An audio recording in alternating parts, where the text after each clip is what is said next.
centers of knowledge in the far recesses of the world. We can enrich any information that we want, whether it's already been created before we're born or it's to be created in the future. In order to understand that, we have to define digitization and digitalization. Google started out by saying, hey, we're going to document all the information in the world and put it on servers so that people can access it and do searches. And then the world took notice, and we started these new tech companies who said, we're going to digitalize the processes that we had in the past, and we're going to change everything. So the taxis don't have to be waited for at the corners. You can do a ride-hailing app just by entering the app, entering your ID, and entering Uber, and Uber knows where you are and it picks you up. That's just one example. But that applies to everything, including education. So when we scan all the information in the world, and we scan all the data and paper information in the world, including the information in advance for 150 years, and we digitalize that, and we put all the curriculum on servers, so we digitalize that, and we make this available in real time to students all over the world to be able to have. It means that my friend Kwabene Dubois, who was with us a few days ago and has promised to teach AI in Fansville, comes from a school in Stanford, run an AI class in Fansville. That is the impact. Digitalization will give every country an advantage, including Ghana.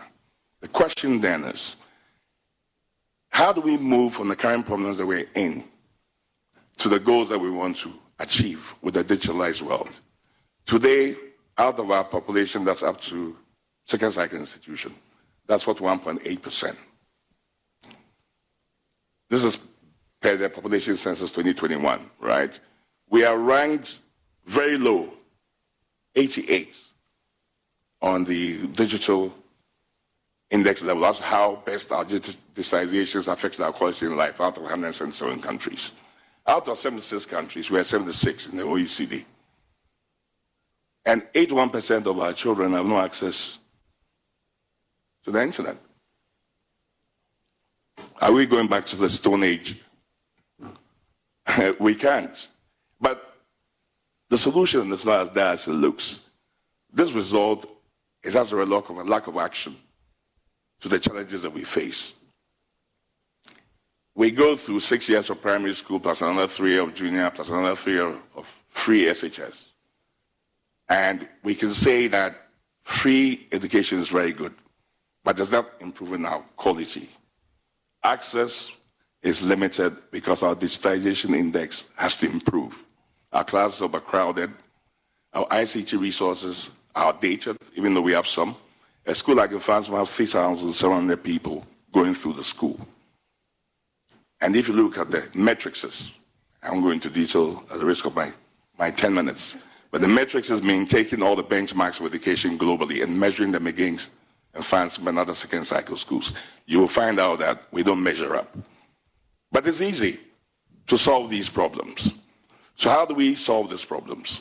The nexus between digital identity and quality and sustainable education will allow us to collect data, which we can analyze with the AI tools, analytical tools, machine learning, etc., large language models, to be able to tell in real time on a day-to-day, minute-to-minute level how our actions and inactions are affecting our results in real time. We don't need a soothsayer, we don't need a fetish priest, we just need data, which is the new gold. So if we measure these matrices and we target them against tomorrow's market, we should be looking at what relevant jobs will be available in the future and target education at the relevant job. Because education without any nexus to markets and capacity is useless. The jobs of tomorrow are based on competencies. We need to identify these competencies in order to be able to have a predictable goal achieved. There are about 30 competencies.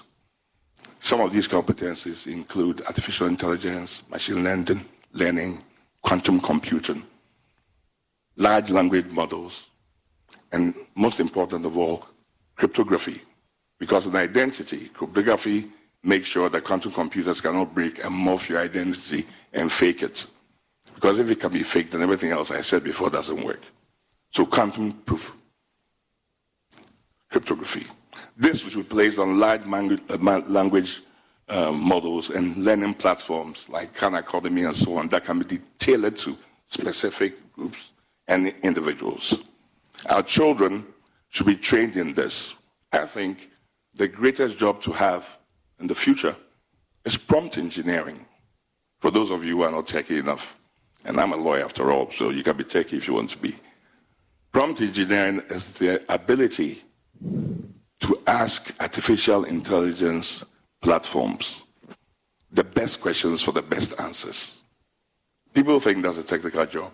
I think it's a job for historians like me, because you have to be able to contextualize, understand the technical precision of what you're asking in order to get what you need out of the AI. Unlike what people think, AI is not going to destroy the world. Just like calculators overtook the abacus, will still be alive.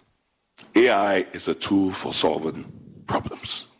And we are the confluence of history, where what we do now can put us in the front and not in the rear. I conclude that digital identity is indeed one of the great keystones for social, political, and economic change, especially if we can integrate it into our educational systems so that we can make education ubiquitous and we can make all enlightenment at the farthest recesses of the world available to all, especially those in advancement. I thank you for your attention.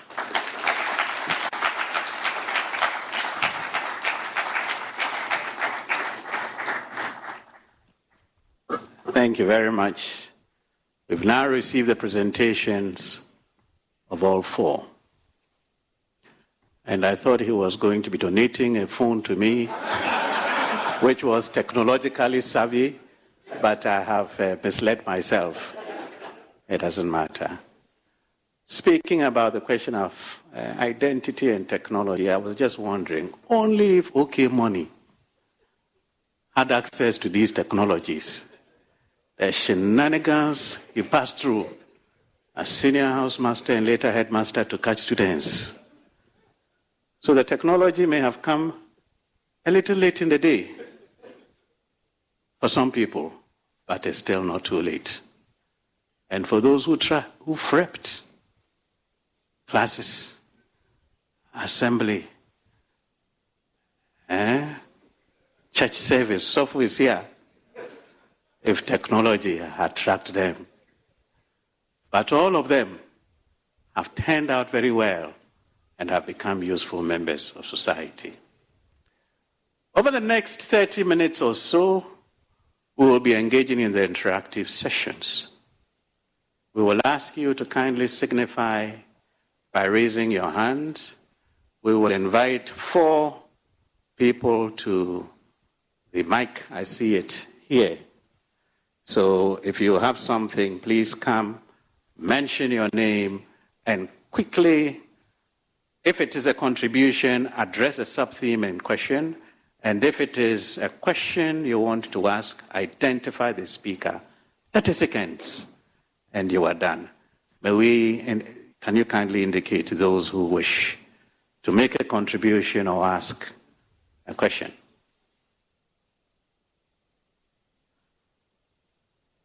So you will be number 1, number 2. So number 1, you come, and then number 2. And I've indicated already that the third presenter will be answering that question. This is not an examination situation where the teacher asks the question and we answer it. And you will answer your own question. So tell us your name, who your contribution, what theme it is directed at, or which speaker you wish to ask your question to. Thank you very much. My name is Isaac Frimpong, MOBA 93. My question goes to the first speaker.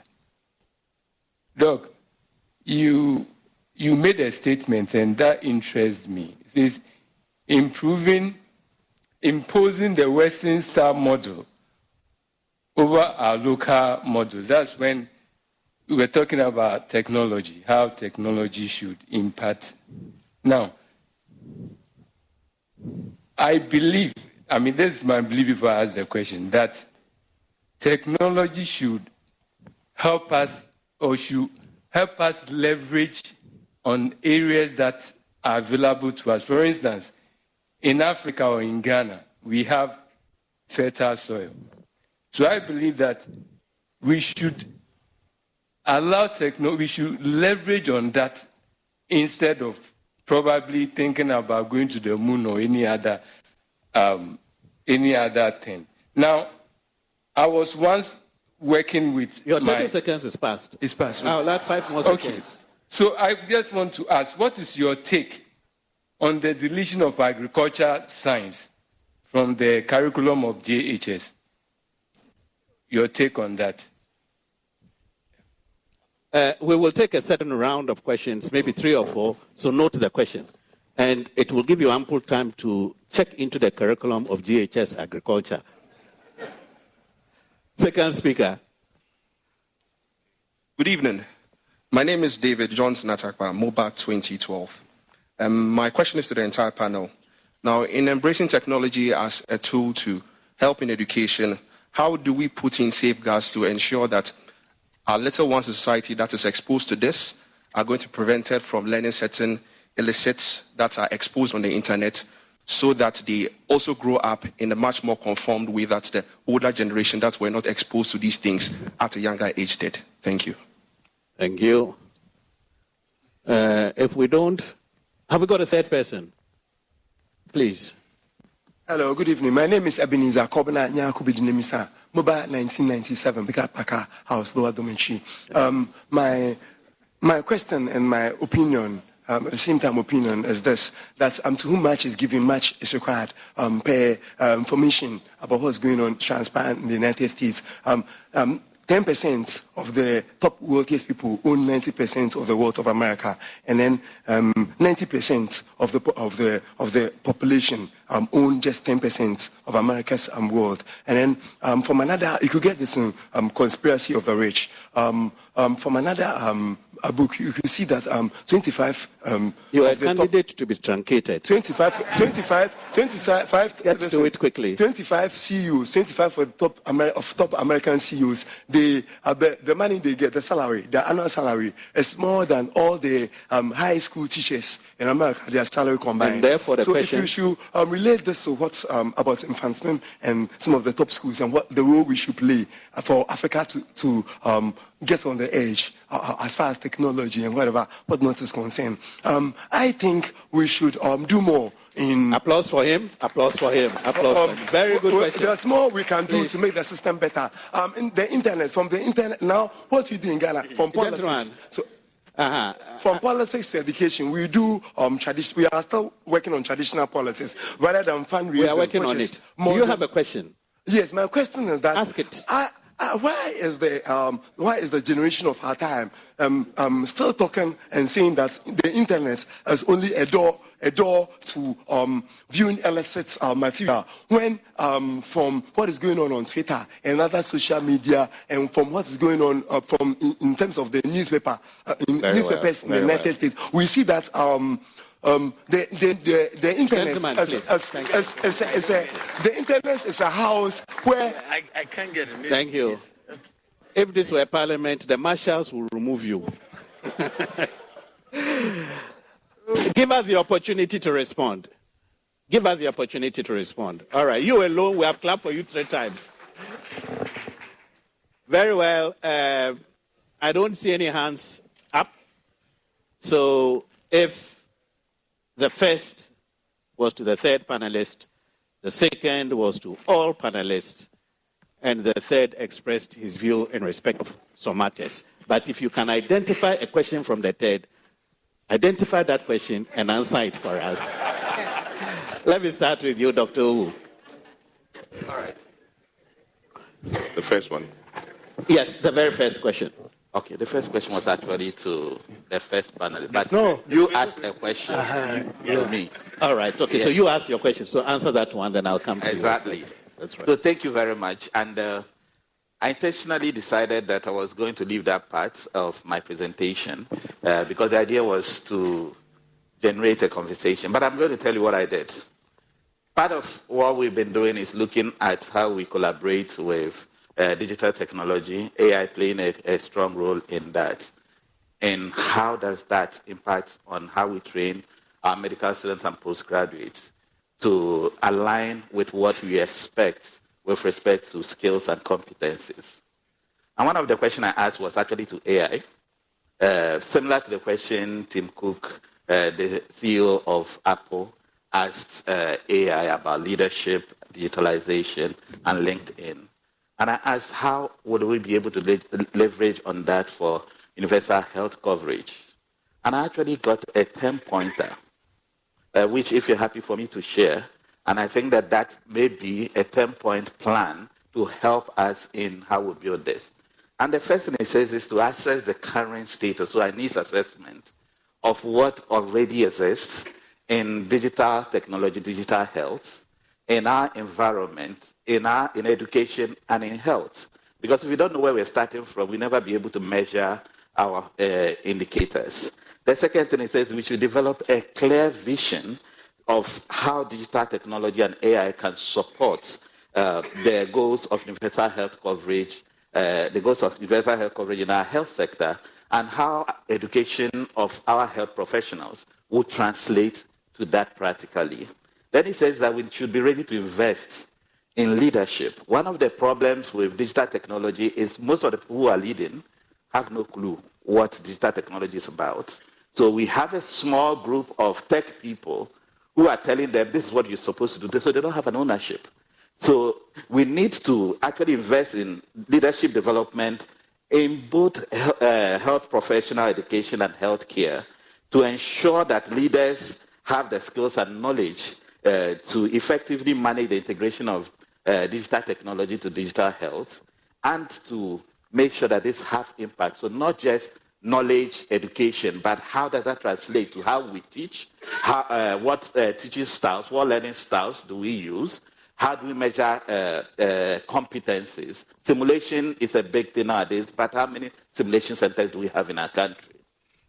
And it says we should leverage professional networks in all the different fields, education, health, IT, of course, and then the related adjuncts, and to make sure that we're not leveraging them individually, but we're leveraging them as a group, so that they're basically like on a table discussing how does what I do impact on what you do. And then when we do that, we should then have a way of translating that to best practices. Then it says establish a cross-functional team to oversee the implementation of whatever objectives or goals that we have put together. And that cross-functional team should have representation from all the different groups and from all the different levels. So it should not be only at a ministry level. It should not be only at GES or Ghana Health Service level. But it also should be involving private and public. It should be involving academia and industry to make sure that there is ability to basically get the best. You have 10 others. points. Yeah. You've mentioned 5. I have. 5 over 10, you have passed. Thank you. So the other 5, you'll give them to the Secretariat and they will share. Thank you. But there was a second question for everybody. Yes. In and other I words, think what that safeguards? So I'll take our the children? first bite on that, because I actually think that is an important one for us in health. And I'll use an example, because when we introduced the digital health during COVID-19, what it actually meant was we did something that has never been done anywhere in the world before: put CCTV in patient area in the ICU, and then basically connect that to a monitoring room adjacent to it. So it meant that I was seeing every single thing happening 24/7. My colleagues were seeing that. All our monitors were networked to that monitoring room. But that has a danger, because we are not the only people who have access to the digital information in the system in all the hospitals that we put this in. And we quickly realized that because expediency was the first thing, how do we save more people? But then privacy, issues of people's information. There are people who, for good reason, do not want anybody to know that where they were and what they had. So we quickly had to liaise with the technology people for things that we had no control as to how do we safeguard this? How do we make sure that we are the only ones who have access to this information and that you had a direct access? So I think that this should be very intentional. It should be proactive, not preemptive, as a lot of the things we do. And I believe that there are systems in education, in health, that we can leverage to make sure that we protect the privacy of people. We make sure that information, which is now a currency and can be used for and against people, are also protected. But it is a very important question, and it is something that we should always have in mind as we develop digital technology. Thank you. Dr. Champo, and as you answer the general question directed to you, I'm sorry, the specific one, also address safeguards. Yes. So I'll go to the question on agriculture. So I'm working with Dr. Antonio from Mobile 92 to build agriculture in Ghana. We've been working, one of our projects is to give about 10,000 laptops to students in agriculture across the country.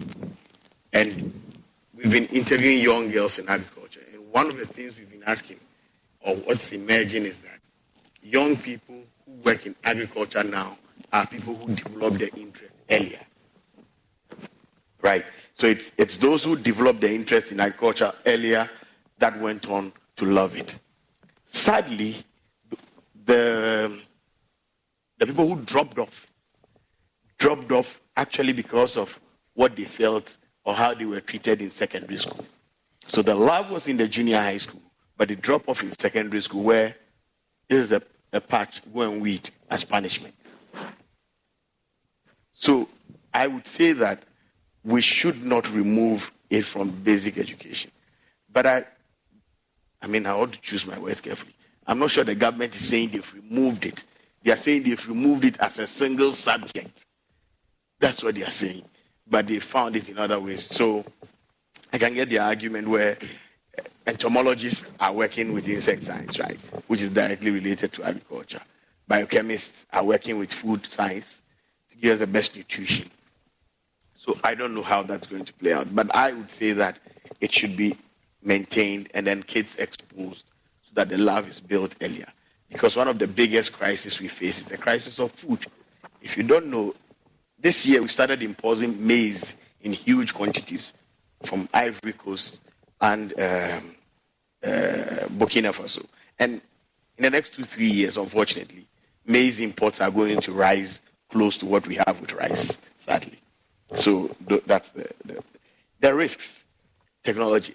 Maybe what I am going to say rather is that, and I go back to why do we digitalize and for whom do we digitalize? I think Dr. Nanafe went on to that. We did some work with the port as part of the expansion. And one of the things we wanted to do is to introduce an RFID technology system that sort of matches your car number. So if you don't have an appointment, you can't enter. Then we quickly realized that a lot of the trucks had defaced number plates. So then the machine, AI has to be retrained to learn again. And then we realized, well, the appointment booking system, a lot of the truck drivers didn't work. So in the end, I remember some of them coming, you know the logics. so it's those kinds of things that you have to. So for me, I think that whatever technologies we are into, they have their risks. But those risks are mitigated if we understand for whom and for what reason we are building. We do not just build technologies in a vacuum. In education, in my field, for instance, we've had the cost of building strong systems for education and examination is nearly impossible for the university and at the scale and cost that we have it. University of Ghana is about 75,000 students. I have the class, Introduction to Business. That's about 6,000. Now, where do I put them? Even if I mixed up the multiple choice questions. Look, after 1 or 2 or 3 rounds, they begin to play around it. So these are things that we must begin to look at and design systems to fit the people. Once we can fit to the people, as Doctor says, I'm sure the rest we can unravel them as we go along. But I'm not a tech person.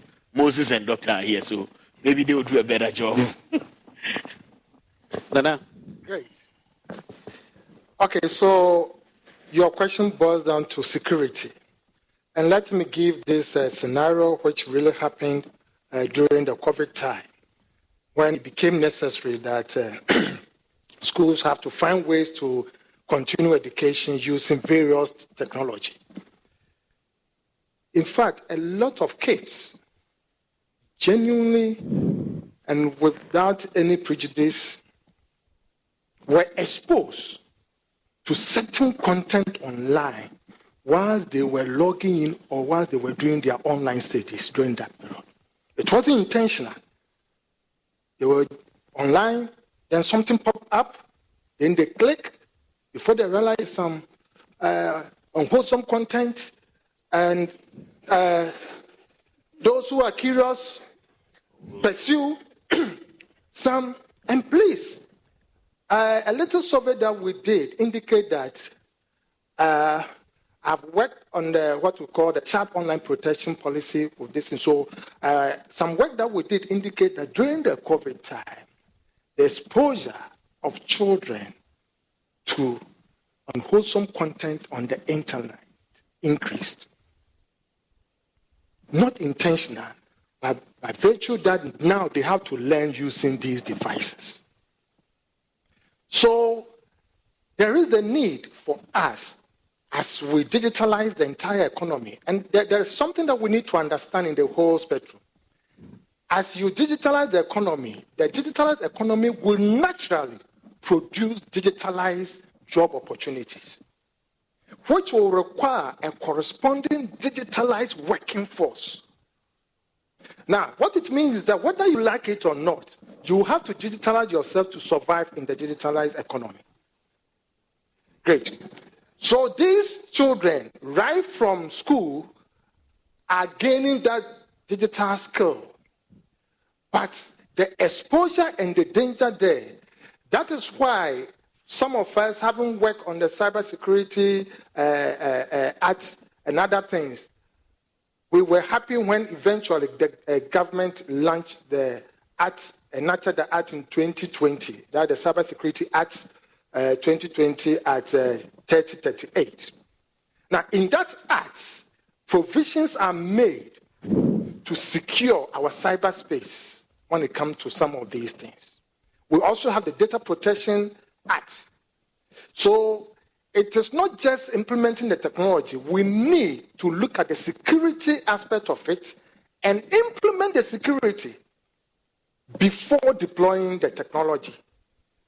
So a lot of parents now, and let me give this, if you see your kid trying to like the room with his device than to join you in the hall or to be in the company, please be worried. There has been an instance that a child in Africa here was always in US in terms of his device. And the mother thought that she had a good daughter. She doesn't like going out, always indoors, and that. Then after attending one cyber security seminar, she came and wanted to find out. So while the daughter was in the bathroom, she took the tablet. Of course, the daughter is a child, so the parent has the authority to access the device. And the mother broke down in tears. You see, the daughter has been engaging with a lesbian, and so all the time the daughter is indoors, and she likes to be indoors. So the security aspect, so this one, how do we secure the space? So the telcos play a role, the ISP providers, in our case, NCA, and other stakeholders have to come to play. I remember in Ghana, we signed a deal with IAF, that's the Internet Watch Foundation. Now, Internet Watch Foundation is an organization in UK that has the authority to pull down content by instruction from government. So, for example, if there is a pornographic content that is going around and children are having access to it, by that arrangement, and let's say it is on Facebook or something, it is government that can approached this Internet World Foundation, which Ministry of Communication, I remember there was something like that, for them to pull that content down. On your own, you cannot pull any content down on Facebook. So some of this arrangement, and that comes to policy. So all these things we are talking about, what is the policy? We have the ICT first rated policy. What is it saying? We have ICT in education policy. We have broadband policy, universal access policy, all these things. What is the security element there? And how is it going to ensure that we leverage technology to our advantage without exposing ourselves unnecessarily to the cyberspace and cyber attack? So that is a true case study that we need to look at. And please, with the devices, let us also learn as parents how to use the parental control. So the thing is, it is bad to take the device away from the children. Don't try it. Don't think that they are being exposed, so you are taking the device. Somebody will give it to them. They will then be curious to access somebody's device. And you don't know the content on that person's device. There are some people, and so for me, for security purposes, one thing I don't like looking at people's device because I don't want. Yes. And as we go along, maybe questions will come in that direction. On ethical note, as an ethical tech person, please do not try to look at people's device. It's unethical. On that score, we'll invite the final panelist. If you've got any contribution to make in respect of any question from the floor. I have a promotion first. Where's my mic? Don't work. I have a promotion first, and then I will answer your question. Doctor, call margins. We can solve all your problems. The problems you've enumerated. I'm not a famous. But, these are all thinking questions, and some of the elements of it have already been answered. But let me try and reorganize it in my mind.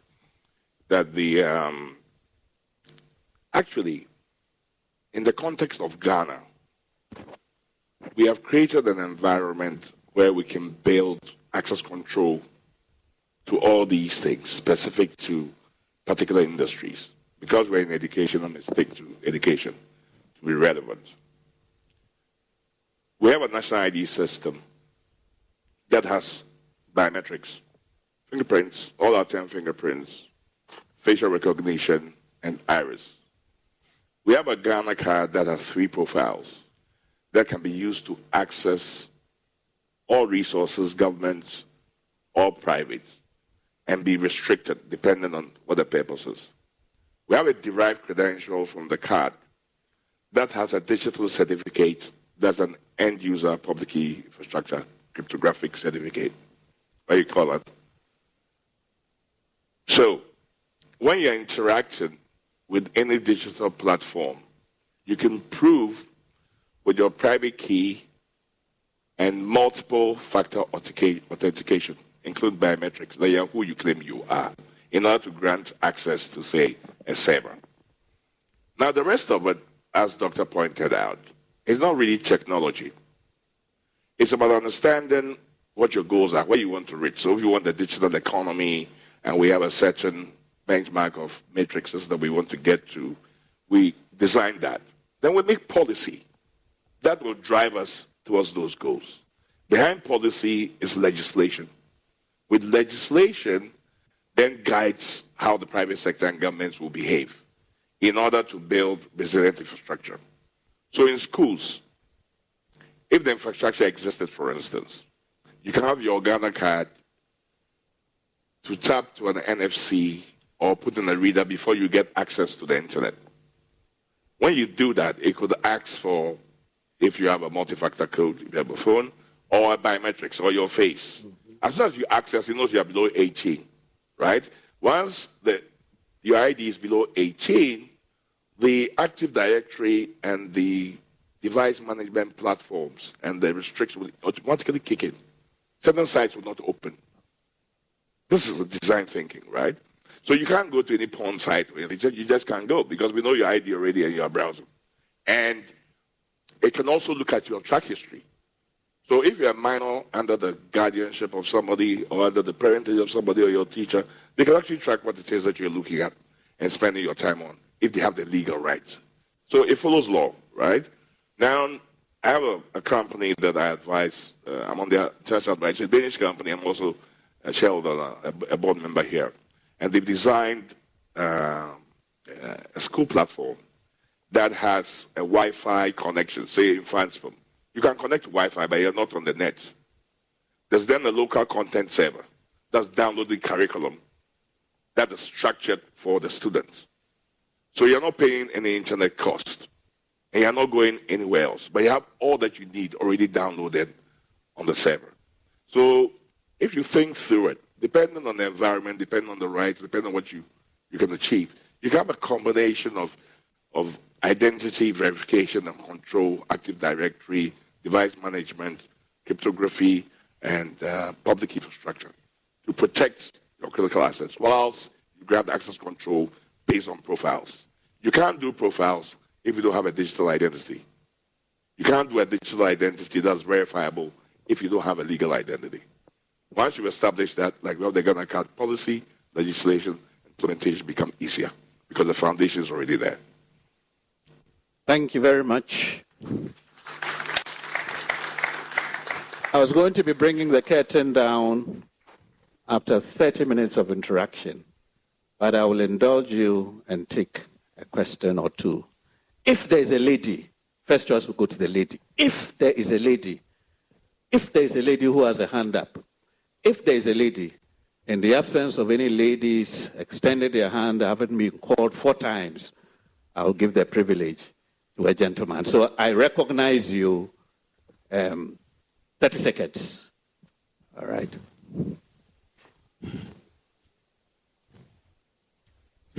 The working time is part of the 30 seconds. So it's now 20 seconds. I beg. Good evening. Samuel Boite Segwefia, Mobile 06. And Samuel what? Boite Segwefia. I was wondering whether it was Bonzi Simpson. It sounded like Bonzi Simpson. And the owner of Waste Segregation Systems. My question is to the first speaker and the last speaker. How do we make technology more affordable for the young Ghanaian entrepreneur? So getting professional help for making applications, good HR, bookkeeping softwares, a bit expensive. Most young entrepreneurs... Question noted. How do you make technology affordable? It goes to the first and to the last. Thank you very much. The 2003 says the 1983 should go. Mr. Baidit, if you heard the question, how do you make technology affordable, in a sense, to the average Ghanaian? Yeah, it depends what the average means and affordability, right? So primarily, it depends on what you get out of the technology that decides whether you're paying the right price. But because we have cloud computing now, you were talking about accounting, right? You have very big accounting platforms that are on the cloud that are designed to meet the needs of most small businesses at a fraction of the monthly cost, instead of buying an on-prem ERP system, which is more expensive. In most cases, these cloud computing accounting platforms are quite professional, reliable, and confidential. And actually expand, you can pay for extra modules that meet your needs. And because a lot of people are using that, it's very affordable. So it can generate your accounts, give you all the best ratios and everything that you need in real time. It can help you use AI predictive tools to tell whether your company is going to go bankrupt or when you're out of cash flow, and etc. And you pay maybe 100th of the cost of buying an on-prem one. I don't know if that answers your question. It does. But each different question on technology will require a different answer. Very well. Different solution. Yeah. Would you stand by his answer, or do you have something to say? I will just say that use what's available also in terms of the universities. If you went to the university, there could be a 3rd, 4th year student who can design something to fit when you buy him fried rice. That is true. Yeah. Very well. Bear with us. Would have liked to have this interactive session much longer. but we are keeping an eye on the time. At this juncture, I will invite, in the order in which they presented, each of the panelists to give a 2-minute summary. Highlight the key takeaways that you want the audience to leave with in 2 minutes. So let's start with you, Dr. Champo. Yes. So basically, the first thing I want you to take with you is that we should not leave. I don't want to use the average or common Ghanaian, but the disadvantaged Ghanaian behind. Because the thing with technology is, it's not its availability, but capacity to use. Right? As Amartya Sen says, being rich or not is the ability to do. And so even if it's available and you don't have the ability, then it's non-existent. And in the context of entrepreneurial education and capacity to change things, I do not believe that we need to necessarily jump to high-level digital tools when the fundamentals are weak. The fundamentals being lack of electricity that can drive that technology, right? The fundamentals being the educational capacities of the students. I had hoped that someone was going to comment on my slides or PowerPoints. Those were sentence points. And it points to the quality of education. And this is the master student output. These are the kinds of things that I'm talking about. The ability to ask quality questions that will get the AI or the tools to give you. And so it is ability to do. And how do we build those abilities?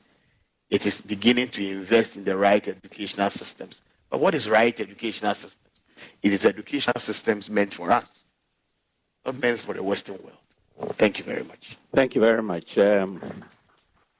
We will hear all our panelists in their 2-minute summary. And then after that, my attention has been drawn that being online amongst the audience are students at the school. And they've got a couple of questions to ask. We are doing all of this for them, so after we take this summary, permit me to have their questions asked and answered. Nana Doctor, Great. 2 minutes. So for us to be able to leverage digital technology for our good, we must make intentional effort by trying to localize the manufacturing of some of these technologies. That is the only way we can sustain its usage. By trying to localize it, we cut down costs involved in acquiring them. By localizing it, it becomes easy for us to replace them easily. By localizing it, we have control over how they design and how everything should be. By localizing it, we are sure that nobody has put a bar in the system to be recording and transmit it overseas, whatever. There are a lot of other systems here, there are bugs in it, you know. There are a lot of systems, there are bugs in it you are using, and somebody is receiving every information on your device and that, especially systems that are imported. Let us try to localize it. We are producing graduates who have capacity to do some of these things. Let us use them to develop some of our systems so that our system will not have a critical information system that is developed by a foreigner. No, that in this era, that shouldn't be. You have an easy system developed by a foreigner. You have, lucky the NIA system is developed by our own senior here. So the national identification system, I would say, is localized, it's owned locally. So our critical data there is not being managed, or another third party elsewhere does not have access to it. That is how we should go. Localizing the development so that we have control. That will minimize our vulnerability in terms of cyber risk and that. So I think we should look at that space. And again, let me reiterate this. The digitization is coming like a cloud that's going to fall like rain. Wherever you find yourself, begin to get your raincoat. That is, when I say get your raincoat, that is get a digitalized skill so that you will not be left out. If you're a teacher, you will only be left out when you do not have digital skills. Because then you will be using AI and other things to teach and that. So whichever profession you find yourself, begin to digitalize yourself so that you become relevant in the digital economy. Thank you. Thank you. Dr. Wu, 2 minutes. Hello. All right. So it is important that as we endeavor to ensure that every one of our citizens, irrespective of where they find themselves, get the quality of health care that they need without bankrupting them, that we realize that that is basically tied to how we train our health professionals. A lot of emphasis during education has been on acquisition of knowledge and a reproduction of same. And that is how we examine people in most of our universities. As Dr. Champo mentioned earlier on, he's not alone in teaching quantums of people.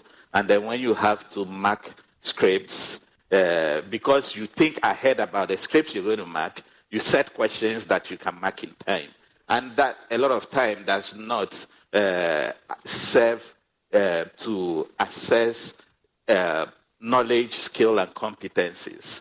And at the end of the day, we expect the health professionals to basically to look after human beings, to look after people based on competency and skills, which we have not had enough time and we have not leveraged on technology to give them acquisition of that.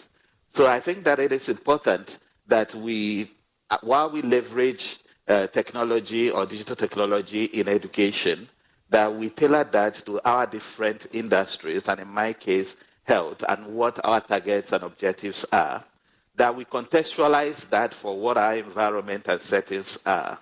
And so that at the end of the day, just as Dr. Dana mentioned, that we are very intentional, very proactive about the fact that the person who does not have technical skill with respect to digital technology is going to find difficult if he's an instructor in utilizing that. So we're not only teaching people their industry trade, but also the utilization of digital technology in their industry, how to make sure that that gives them the answers, predictive answers that they need in determining the outcomes that they want. It means that it has to be multi-sectorial. It means that it has to be multidisciplinary. It means that we have to leverage the role of every single one of us, irrespective of what our fields are. But more importantly, I think that it has to be intentional, it has to be preemptive, and has to be proactive, not reactive, if we want to achieve universal health coverage. Thank you. Thank you very much. Finally, Mr. Baden. The doctors have put me at a disadvantage. I think they've answered most of the questions and summed it up quite nicely. But let's relate it with education. And I like what the doctor was saying about localizing technology. We must not just be users of technology. We must be creators of technology if we want to be in the vanguard of the new digital economy. And it must start right at our tertiary education institutions like UpFront. And Celia has asked the question, how do we bring analog teachers to digital? We do that by training. It's not that complicated. It's just a thinking problem. You know, today, as we speak, my team is writing my speech by converting my speech to text automatically so that they can give it to whoever wants it afterwards. But in the old days, it will be a typewriter in shorthand. So you see how the world has changed. I can lecture, I give a lecture. People say, oh, of course, I'm running with my senior for which you're paying. They say, oh, you're too busy. I'm like, no, what I can do a day would take somebody 6 months to do because I work with digital tools. I never sign any physical documents. It doesn't matter whether I'm in Spain or Azerbaijan, I can do my work. So a teacher in UpFront should be able to be trained to even work from Tamale and still deliver a quality lecture. If the best physics teacher in Ghana is in Paga, he can teach all the Ghanaian students physics. Better one excellent teacher than 100 bad ones. We can use technology to do that. In order to do that, we must own it. And our thinkers must fashion the thinking that goes into policy and law so we can have the right outcomes. So, yes, we must localize technology, we must own it, and we must have a change mindset. Because every business that you're running today is already dead, if you didn't know it. I said that in 2017, a long time ago. And since then, most businesses have been dead. Most businesses I know when I started business 32 years ago are dead because you need a raincoat because it's going to rain. Thank you. Thank you very much. Keeping an eye on time, Mr. Morgan, can you assist us with the questions from... Good evening. All right. Hello. My name is Paul Kumi, Mobile 2013. And these are questions from Infantum students who are watching us currently. The first one is coming from the Deputy Head Boy Academic. And the question is, what is the assurance that if these policies on digital technology were to be allowed in schools, in Ghana's current economic situation, it will go through? And the second one is from one student from the Writers and Debaters Club, and this is going to Mr. Moses Baden. And it says, all the technological inputs discussed, how well do you think it can be implemented with financial and structural constraints of the free SHS policy? Thank you. Thank you. Let's attempt to answer both questions.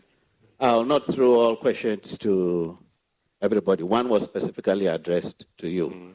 So, Mr. Baden, you will answer the question addressed to you, and if you can speak the mind of current or future governments, please do. Nana, that other question about assurances in respect of the policy on digitalization, in the same ilk, if you can endeavor to tackle that.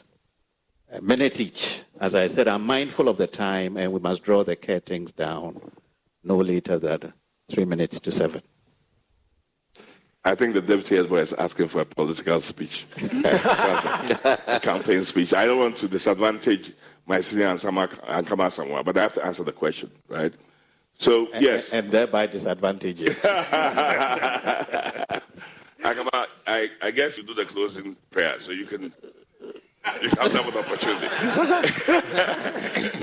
Anyway, it's for the reason why in my 2013 guest speech, at the 2013 speech day, after analyzing all these, in order to have the freedom to innovate, innovation is everything, and to fashion education that's relevant for this time, you must have some degree of ownership and control. In France, some cannot get to the future without a digitized system to manage the school, whether it's education, it's content, it's discipline, whatever it is. We need a digital platform. We need to archive all our information, and we need to digitize our curriculum, and we need to make it accessible to all students in the schools and remotely at all times. Because, as Doctor says, it's going to rain. And if we know it's going to rain and we need that degree of ownership, then we need to take the school back. That's a new hashtag. How we do that is for brave people to configure. And then France has enough subject matter experts in all the areas that we require to make this happen. And I'm very confident. I've stated this several times. I won't make a campaign speech here. I'm very confident that we can do it. We can do it if we can show that we can raise enough money, more than the government can provide for us in 20 years. That's why we need an endowment fund. Let's draw the curtain on this. This one. At this point. Nana Ferry. So 1 on minute, the please. issue of policy, yes. So when it comes to technology, the policy is not enough. Just getting the policy is not enough. You need to proceed to have a legislation and even further get a regulatory framework. Now, in talking about this, that policy and whatever we want to do with it must be contextualized with our pedagogical framework. The teachers here know. So So we need to situate it within the educational context to make that technology relevant to the teachers and the other stakeholders within that space. It will require standardization. That means that there must be certain standards across board in terms of deploying in any of these digital technologies. There must be the political will must be there. Now, what it also means that in Ghana, we are fortunate that some of these things, we have not been having internet cards, system cards, but in other countries,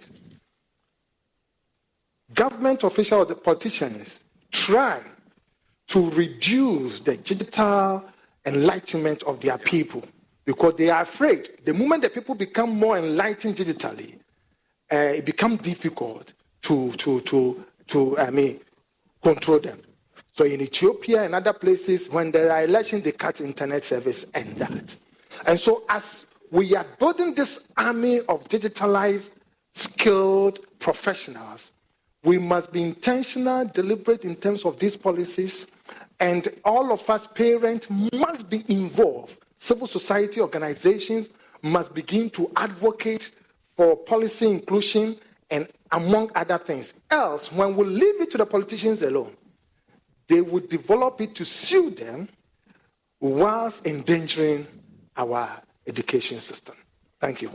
I believe all of our panelists deserve a round of applause. Thank you. Permit me to much truncate my own remarks. I'll just leave us with a few points.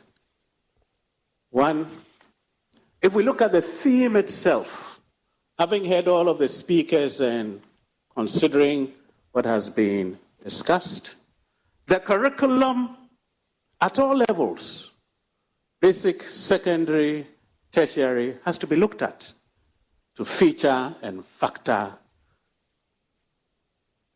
digitalization, digitization, IT, and the like. So the curriculum.